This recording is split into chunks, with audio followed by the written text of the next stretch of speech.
Ian, how are you? Welcome to episode 11 of HubShots. Thanks, Craig. It's good to be here, back in your lounge room.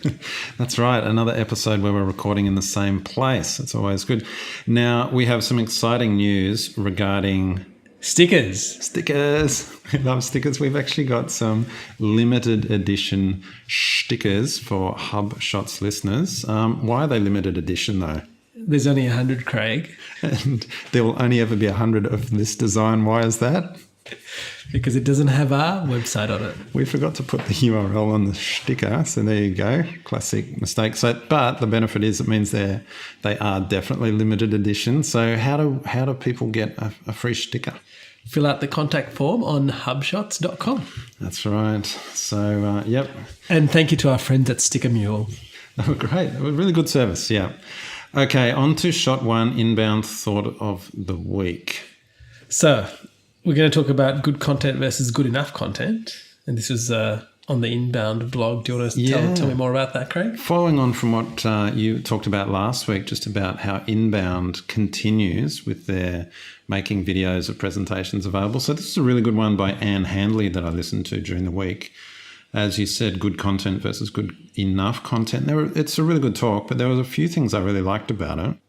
One of them in particular is I guess her message, the big kind of takeaway from me was be bolder. And it's about finding your voice. And she actually said the biggest missed opportunities for companies that they're making is that they're playing it too safe. And I found that quite an interesting and motivating message.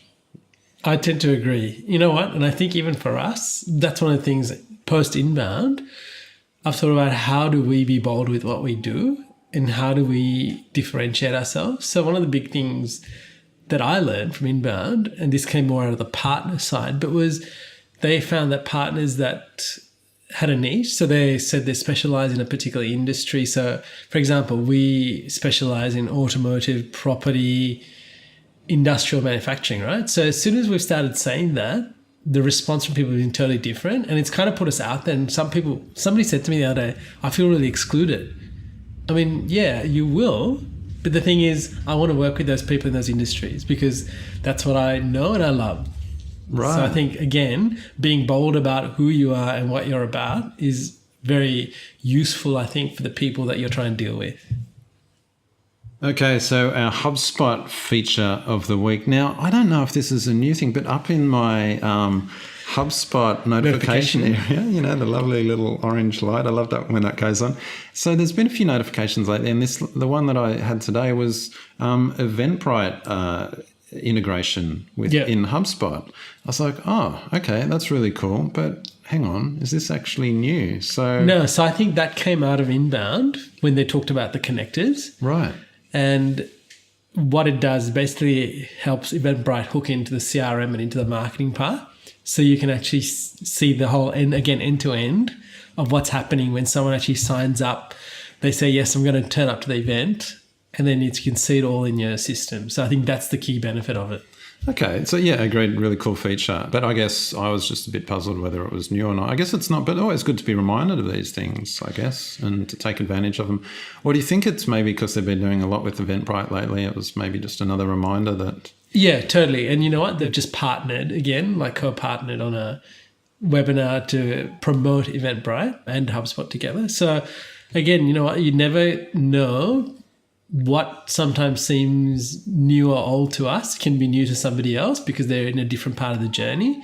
So I'd say, you know, example, if for our listeners out there, think about something that you've not talked about for a while in your business and maybe or the next piece of email marketing that you do, tell people about it. Share an experience, share a thought about it and see what happens. I like it. It's not new for you, but it may be new for many of your customers and your audience. And provides value. I like it. So, Craig, are you going to use this? It's a good question, Ian. Yes, we will be using this. And we'll just give a little sneak peek that we're actually going to be running an event in February, it looks like.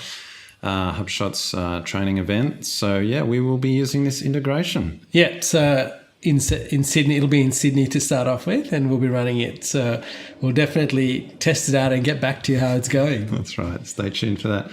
So another HubSpot tip of the week, I might just quickly mention about this. We won't go into detail, but there's been a few blog posts lately, and there was one on the HubSpot blog the other day just about this whole idea of A/B testing and testing workflows. We'll put a link to it, and they've actually come up with a way to kind of separate lists as they go through a form.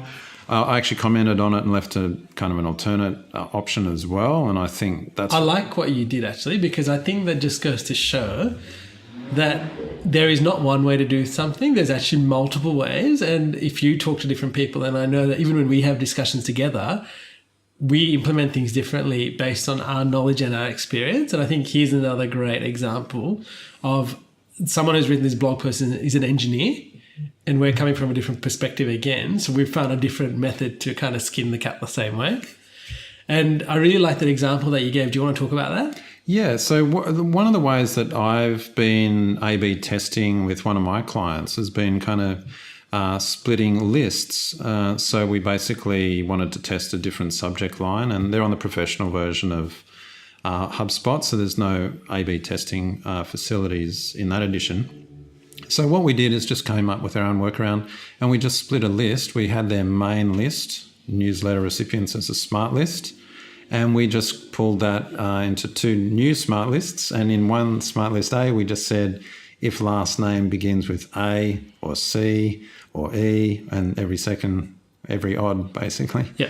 And then the other one, obviously B, D, etc. Yeah. And that was a really simple way. I mean, it seems kind of clunky, right? But it only takes a minute to set up. Yeah. It was a really simple way to split our list. But a great way to do a split test. Exactly. We sent one copy to one list and the other to the other. And it actually raised an interesting item in terms of sending newsletters. Oh, yeah. Tell me a bit about that. So I just wanted to test one thing. I just wanted to test the subject line. Yeah, right, So we actually tested one version, which was just their brand. Yep.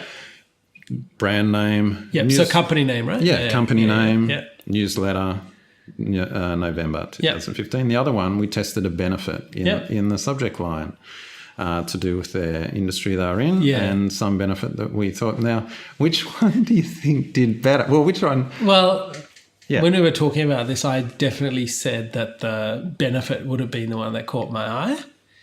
But I think you've proved me otherwise. Exactly. Everyone expected the benefit to be better. Yeah. Actually, in this case, by a significant margin, the brand one, that just the boring brand or company name subject line, got a lot more opens and a lot more clicks through as well. Really?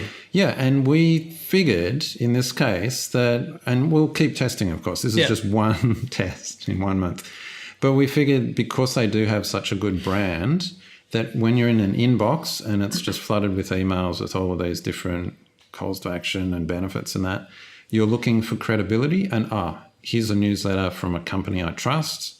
As boring as the subject line is, I know I'll get value from them. I'll click and open it. Yeah, so, that's a really good point. Don't underestimate your brand or your name because people place value on it, whereas you might think, it's not that valuable. And I guess my question to you next is, so the people that you sent that got the non-branded version of the email and say did not open it, would you be now thinking about sending the same email with their branded name in the subject? Actually, that's a good question. And that goes back to a tip we had a couple of weeks ago, isn't it? Resending to people who didn't open. Yes. We didn't actually in this case, because the newsletter went out just at the end of November, but we were going to test it this week. However, I did test that with my own company newsletter, and we got a much higher, we got a big, so just to reiterate, sorry, we're talking about a point from a couple of episodes ago, which was resending your newsletter to everyone that didn't open it. Yeah. And so you sent it on one day, and based on 2 days later, if people hadn't opened it, you created a smart list with that and sent it to them again with just the subject line saying reminder, and exactly the same as before. I tested that with my own company newsletter, and we got a ton of opens on the second time. So that's great. Overall, we actually doubled our open rate just with exactly the same content. So No, that's a pretty simple thing to implement, right? That's right. Yeah. So, I'd encourage everyone listening to definitely go try that out because that could make a massive difference. Yeah, that's right. So just to summarize, there were two different points we're talking about there. One was split testing your subject line just to test brand only. You think it's a boring brand subject line, but maybe that's actually got credibility. And maybe it doesn't. Yeah. You know, your testing might show actually people don't know our brand. So correct. Yeah. So that's the first point, test that. But then the second one was, even though you've sent it 2 days later, send it again to the people that didn't open. Yeah. And maybe you'll catch them at a different time. Yeah, and I guess that other thing we started talking about was split testing workflows. That's how it started. That's right. So you basically said you created that split test in a different manner. So that's right. Again, but here we go. You can split test a workflow. You can split test a headline. You can split test your smart content, I'm sure. Exactly. So I guess it just comes down to what you want to do or what you want to achieve. So have a goal in mind. I think that's a really big thing. I was talking to somebody this week who came to see us, and they had someone doing SEO for them, right? And they said, look, and I said, what do they do? And they went, well, don't really know. They give me this report, right, with actions which we need to take action on. But I said, what's the end goal? I said, really, it's inquiries and leads, right? Like you want people downloading or filling in that contact form because that's the measure of success at the end of the day. Business outcomes. Right? Business outcomes. So I think always drive, especially if you're in marketing and you're in sales, that's what's going to drive stuff, right?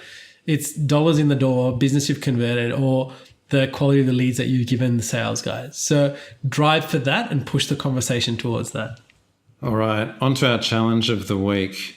And can I tell you what my challenge of the week is? Yeah, go for that, Craig.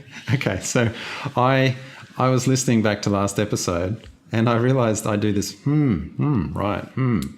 the time during the podcast, and it drove me nuts. So my challenge of the week is for this podcast not to do that. The reason I'm mentioning it is because if you listen to our episodes and you hear me doing that and annoys you, I'm aware of it. And thank you, and I'm going to try and stop doing it. Okay, so that's my challenge. But it also raises the issue, though. If there's something you hate about the podcast, we're happy to get that feedback. Just send it through. If there's something you like, tell us as well. That'd always be good. Now, Craig, following on from your challenge, a couple episodes ago we talked about matching HubSpot conversions with analytics. And you said you were trying something out, and I believe you've got some data. Right, yes. So my challenge about a month or so ago was I was having trouble matching up my analytics reports to do with AdWords with my HubSpot reports when you dive into the sources report and into paid search and things like that. So there's a good knowledge base article on HubSpot that talks about auto-tagging your AdWords and things like that, and how that plays into the reports. And so we won't dive into it in detail here, but what I will just tell you is that the summary is, I was able to work out a way using the basically ad copy templates that you get from the HubSpot URL builder. It gives you that nice thing we talked about a week or two ago.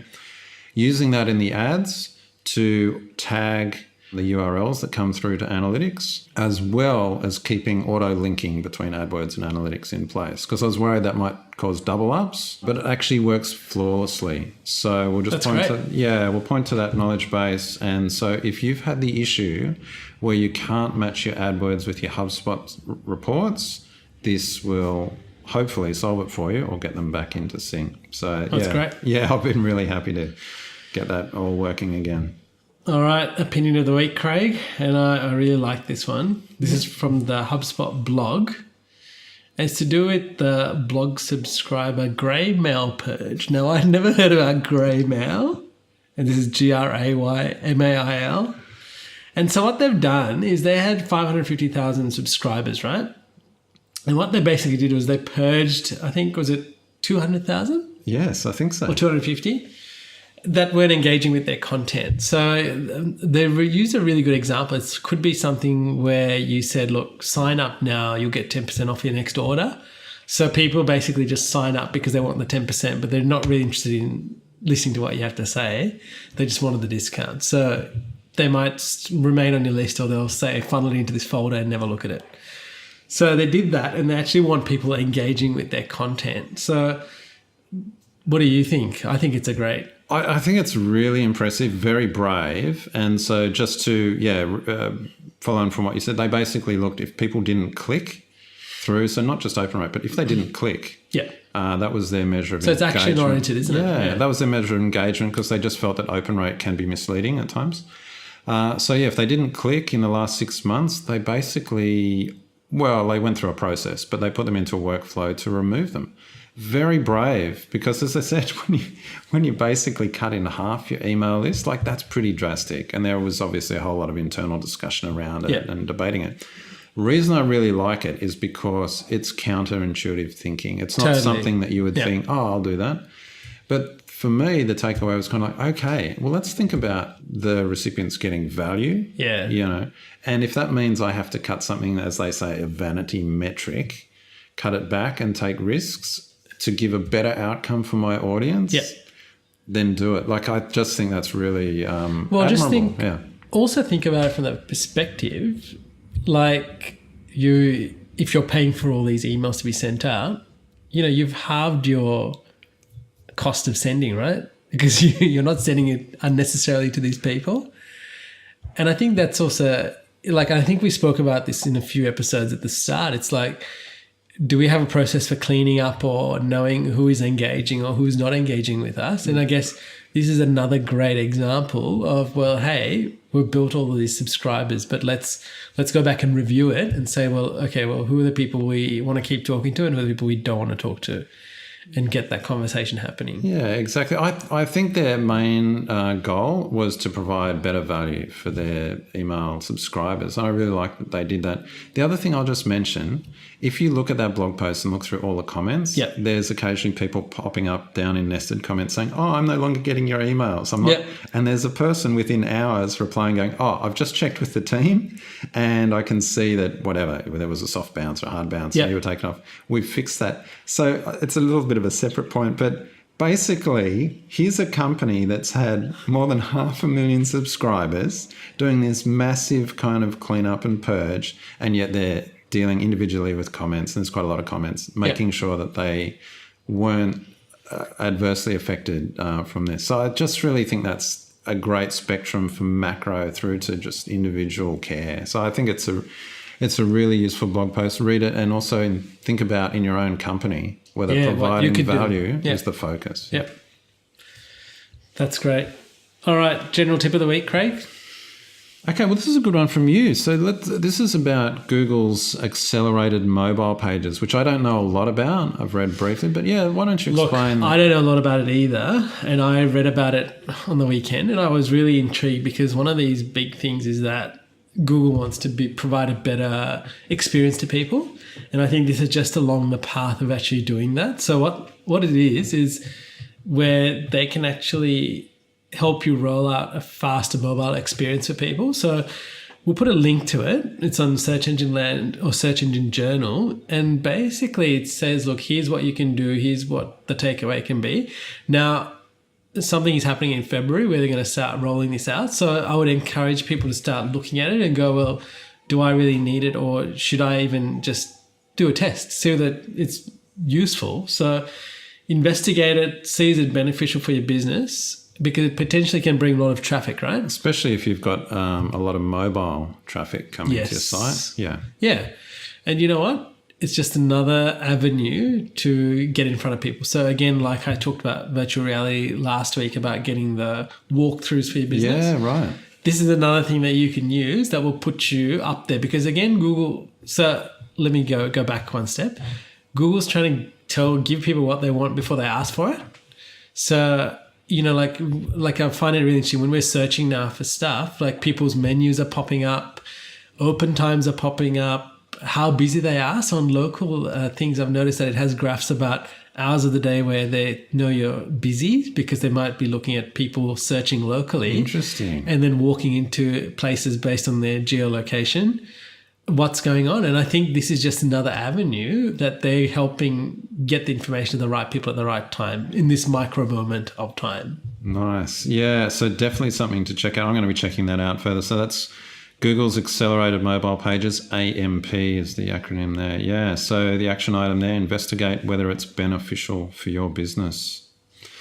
All right, we're going to call this our State of Inbound Shot of the Week, even though it's not, because we've changed it to the very easy to say Content Marketing Institute Content Marketing Research 2016 report.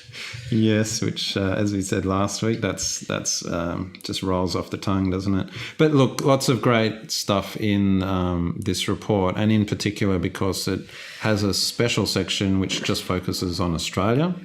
And the usual caveat is there was only a small sample of the overall survey that was Australian-based. Small is 146 people. Yes. So that's the caveat, as we've said each time. So don't. So take these as items to consider and ponder, as opposed to definitive industry truths. But yeah, a few interesting points that will build on this. So I guess page 8 said only 28% say they are effective, and the rest said they were neutral or not effective. Yeah, this is to do with their use of content marketing. Isn't that interesting? So, yeah.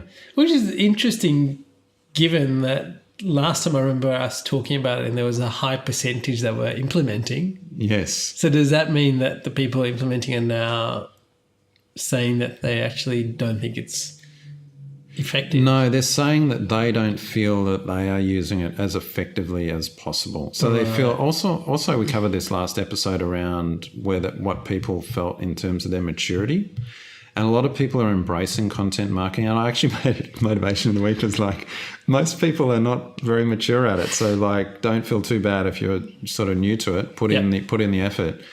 But yeah, this is again a reminder of that in Australia we are kind of, I guess, behind the US in some ways, just in terms of implementation proficiency. Yeah. And we recognise that we're not as effective as we'd like to be. I'll tell you what, I'll give you a little example. I was looking through someone's analytics. I was doing a proposal today. I was looking through the analytics of the people that converted on this particular website. It was a builder. And I noticed that the people that converted, so the average visit was 4 pages, right?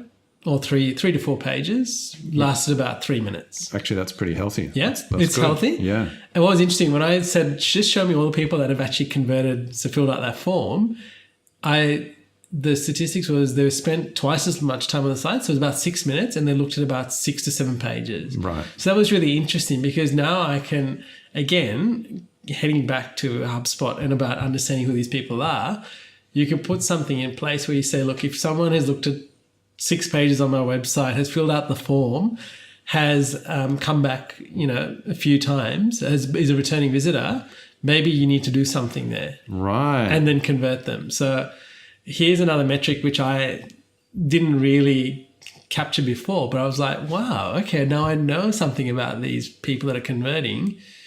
When I know someone's doing this, what do I need to do, or what's missing for the other people that are not converting? So again, it's a great way to see, is your content working or is it not? Nice. Look at how people are sticking to it. Yeah, that's good. And what they're eating. We should have made that a tip of the week. That was great. Just one other stat before we move on from this section, but I thought this one was interesting. 64% say meetings are valuable. Yeah, and you know what? That's interesting because it comes down again to, like you said, communication. And I think what is happening here is it does become valuable if we can also get sales in with the program. So having that meeting with sales and agreeing and having that open conversation is definitely a key to seeing a great result with what you're doing. I think that's really the focus. Yeah, that's a good point. And just that was on page 13, I should just mention. But talking about content marketing meetings, I should have qualified that, yes. Not just general meetings. But the reason I thought it was interesting is because most people, it's kind of like meetings are like kind of the epitome of wasted time. It's kind of like, oh, that's where I go to, yeah. So now you said content meetings, right?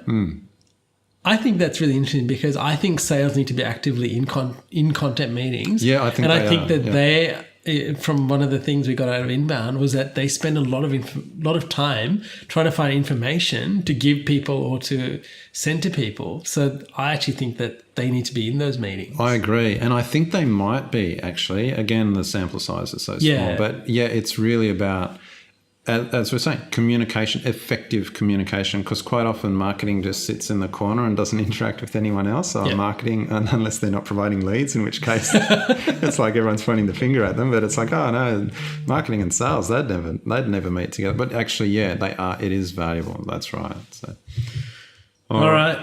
Motivation of the week. What's motivation? Our motivation to you, our listeners, is... Get a sticker. That's right. It's a limited edition sticker, Craig. Limited edition. Did we mention that? All right. Actually, maybe the first, let's say the first 10 people that send in a contact, I think you should personally sign that sticker. Oh, okay. There you go. No, we want people to sign up for this. All right. Okay, let's move on to our resource of the week. And we are getting close to time, so we'll just mention this one from Siege Media. What did you think of this? I really love this. And I think I spoke about this last week about content curation being a really key point. And even with the stuff that we have started doing is, I guess we're essentially using or curating content and adding to that to give our little version of it. So I loved. It was a very in-depth article, and I would really definitely get people to go have a look at it, because I think that you don't have to do everything yourself. You've got to be able to share and find and give information to the people at the right time. People often ask me, and they come to me and go say, so I often get people that say, oh, look, I don't know what car to buy. Can you tell me? You know what I generally do is I go search. If I don't know something, I go search and I share with them the content. And again, vacuum cleaner story from a few episodes ago. That's right. I love this. I didn't know about that vacuum cleaner, but I searched and someone had actually written a comparison between the two Dyson vacuum cleaners. So that was a bit of curated content on my part. I was able to go, look, here's a bit of content. Here's what I know about the vacuum cleaner that I have in my house. And it's the same thing. It's like, what are we sharing and providing value with? And don't be afraid to share other people's content. Yeah, I totally agree. And I'll just mention, so Ross Hudgens, who I've followed for a long time, even back from my SEO days at Siege Media, it's an excellent piece on content creation. Lots of great tips. We don't have time to dig into any of them at the moment. Just we'll provide a link. Might dig some out next week. Actually. Yeah, let's dig some out next week. It's such a good article. Example of remarkable content. You know, how we get that buzzword, remarkable content or 10 times content. Yeah. It's excellent.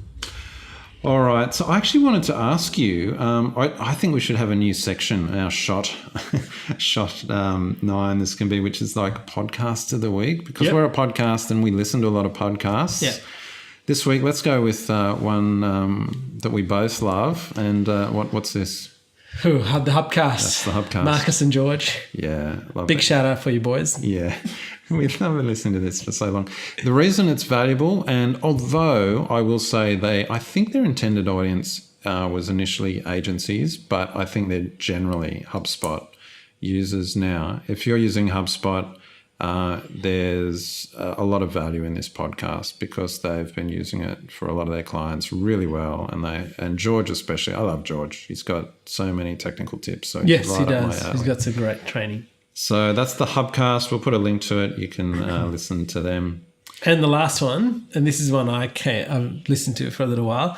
They're not so regular, but what it's actually about is it's called the readitfor.me One Book Podcast. So it's actually about teaching you one idea from one business book every single day. Oh, right. But the podcast isn't every single day. Okay. It's a little bit more sporadic. But it's another great thing is take one thing out of one business book and apply it. So I love it. Bite-sized nuggets, yeah. Absolutely. Okay, excellent. All right, well, that's probably about it for this episode of HubShots. So thanks for listening, and we'll finish just by saying... It's almost Christmas. I was going to say get your stickers, but anyway. Great. And get your stickers. That's your little early Christmas present. All right, good to chat with you, Enoch. See you, Craig. See you, mate. Bye. Hey there, thanks for listening to this episode of HubShots. For show notes and the latest HubSpot news and tips, please visit us at hubshots.com.